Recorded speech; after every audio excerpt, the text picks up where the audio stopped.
आखिर कब रंग लाएगी जंगबंदी की कोशिशें?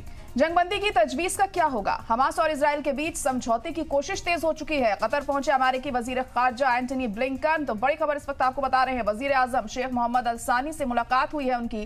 गाजा में जंगबंदी को लेकर दोहा में बात हुई है। हमास के बयान पर अमेरिका का बयान भी सामने आया है। हमास की कुछ मांग अमली तौर पर सही है और कुछ नहीं। जंगबंदी पर बातचीत के बीच गाजा में हमले भी जारी हैं। तो लगातार हमले जारी हैं, तो दूसरी तरफ जो जंगबंदी को की जो बातचीत है वो भी हम देख रहे हैं लगातार हो रही है, लेकिन जो कोशिशें हैं वो कब तक कामयाब होती हैं ये देखना यहाँ पर अहम होगा। तो लगातार अहम कदम उठाने की जो कवायद है वो की जा रही है, लेकिन फाइनलाइज कुछ भी होता हुआ यहाँ पर नहीं दिखाई दे रहा है। सवाल बार बार यही उठ रहा है कि आखिर कब ये जो कोशिशें लगातार जारी हैं पूरी हो पाती हैं। जंगबंदी की तजवीज का आखिर क्या होगा? हमास और इजराइल के बीच समझौते की कोशिश अब तेज हो चुकी है। कतर पहुंचे हैं अमेरिकी वजीर खारजा एंटनी ब्लिंकन।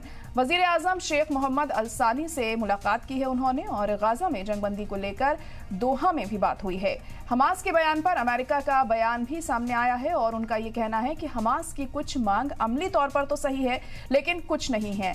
जंगबंदी पर बातचीत के बीच गाजा में हमले भी लगातार जारी हैं और अटैक्स में हजारों लोगों की रोज जानें भी जा रही हैं। ऐसे में कहीं ना कहीं बहुत अहम यहाँ पर यह हो जाता है कि जल्द से जल्द इस तजवीज के हिसाब से ही आगे कदम बढ़ाने चाहिए और ये जो पूरा प्रोसेस है इसे कंप्लीट करते हुए जंगबंदी का अमल जारी करना चाहिए। लेकिन अब कब तक ये पूरी तरीके से कामयाब हो पाता है ये देखने वाली बात होगी। अमेरिकी वजीर खारजा एंटनी ब्लिंकन ने कहा है कि जंगबंदी समझौते में हमास की तरफ से तजवीज में कुछ बदलाव अखलाकी हैं और सही हैं तो कुछ नहीं भी हैं।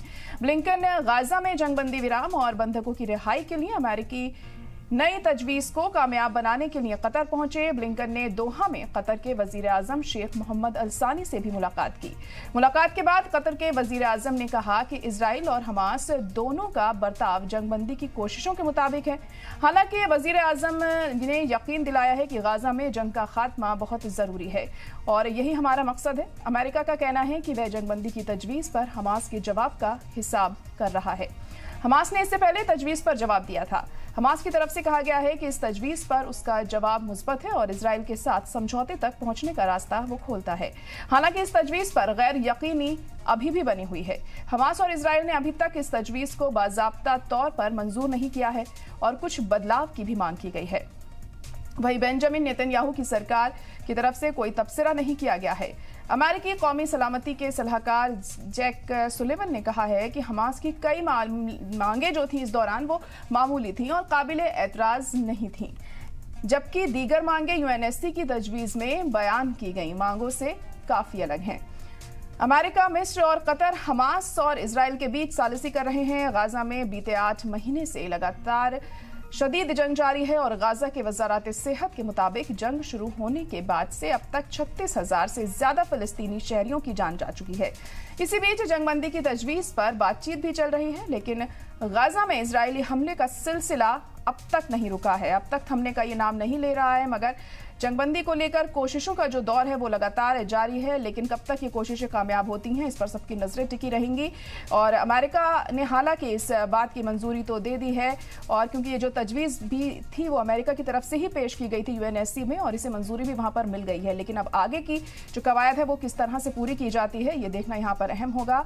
और अमेरिका की तरफ से ये भी कहा गया है कि हमास की जो कुछ मांगे हैं वो जायज़ हैं और कुछ जायज़ नहीं हैं, इसलिए आपसी बातचीत के जरिए ही हम इस मसले को सुलझा सकते हैं। वहीं अमेरिकी वज़ीर ख़ारजा एंटनी ब्लिंकन ने कहा है कि जंगबंदी समझौते में हमास की तरफ से तजवीज़ में कुछ बदलाव अखलाकी हैं और सही हैं तो कुछ नहीं है। इसमें तमाम चीज़ों पर गौर करना यहाँ पर बहुत अहम हो जाता है।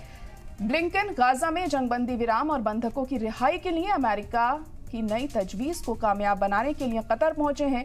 अब कतर पहुंचकर किस तरीके से ये जो बातचीत है आगे बढ़ती है, क्या इसका कोई हल निकलता है, ये जो तमाम कोशिशें की जा रही हैं क्या ये कामयाब होती हैं, इस पर सबकी नजरें टिकी होंगी। क्योंकि पिछले 8 महीने से लगातार जंग जारी है और हजारों मासूमों की जानें जा रही हैं, तो बहुत अहम यहाँ पर हो जाता है कि जल्द से जल्द कोई बड़ा फैसला यहाँ पर लिया जाए। हालांकि आपको बता दें कि इजराइल की तरफ से भी थोड़ा पॉजिटिव रिस्पॉन्स यहाँ देखने को मिला है, लेकिन अब देखना होगा कि आगे क्या होता है।